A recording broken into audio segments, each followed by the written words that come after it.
Sony has finally done it, and after months of rumors, the FX5 is officially here. And Sony's calling it the camera that bridges the gap between the FX3 and the FX6 while fitting perfectly alongside the Venice Cinema camera lineup. But here's the question. Should a Lumix user like myself switch, or is this just another example of paying thousands more for features that other cameras already offer? Let's talk about it.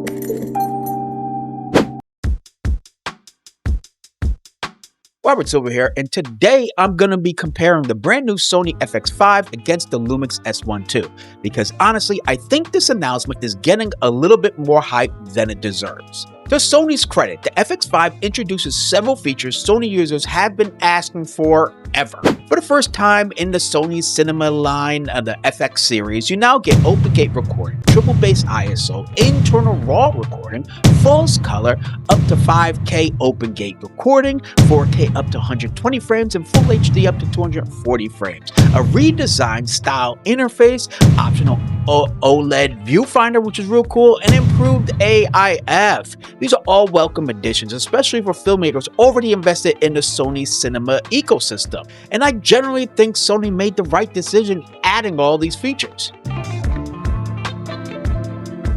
Here's where I think Sony's a little bit late to the party. Many of these new features aren't actually new. They're new for Sony users. Open gate, well, Panasonic has already had that for a long time.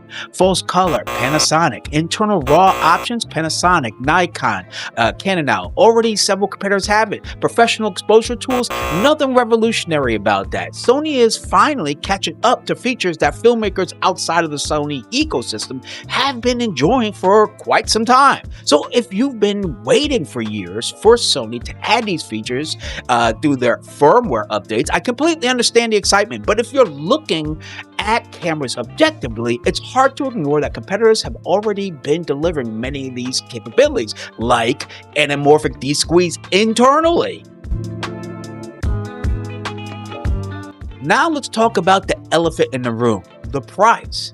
The Sony FX5 starts around $4,900. That's before tax, for body only, and roughly $5,500 with the XLR handle, placing it much closer to a professional cinema camera than hybrid mirrorless options. That's a serious investment for most of us shooters out there, especially when cameras like the Lumix S1 II deliver professional video grade features for significantly less price. I bought mine at $2,800. For many creators, you're paying a premium to enter into the Sony Cinema ecosystem.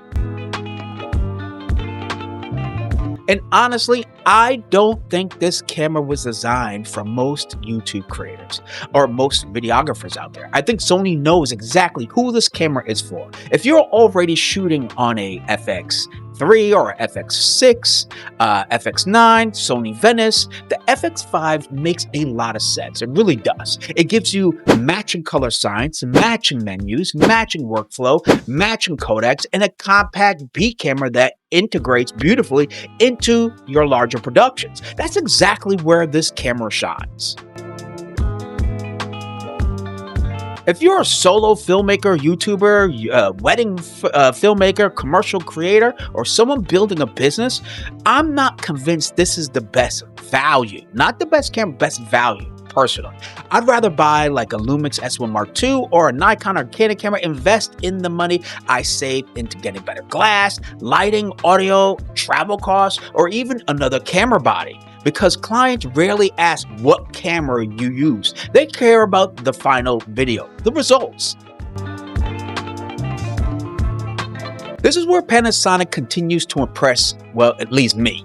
The Lumix S1 II offers an incredible balance between image quality, professional video tools, it has anamorphic desqueeze built in, great stabilization, open gate recording, robust codec options, and overall value for its size. It's a camera that gives independent filmmakers a tremendous amount of capability without pushing them into a cinema camera pricing. For me, this is still one of the best values on the market. So what do you think? Is the Sony FX5 worth the premium? Would you switch from Panasonic or Nikon or Canon? Or do you think Sony is simply catching up? Let me know down in the comments. If you enjoyed this discussion, don't forget to like this video and subscribe to my channel. I'm Robert Silver, and until next time, keep shooting and stay creative.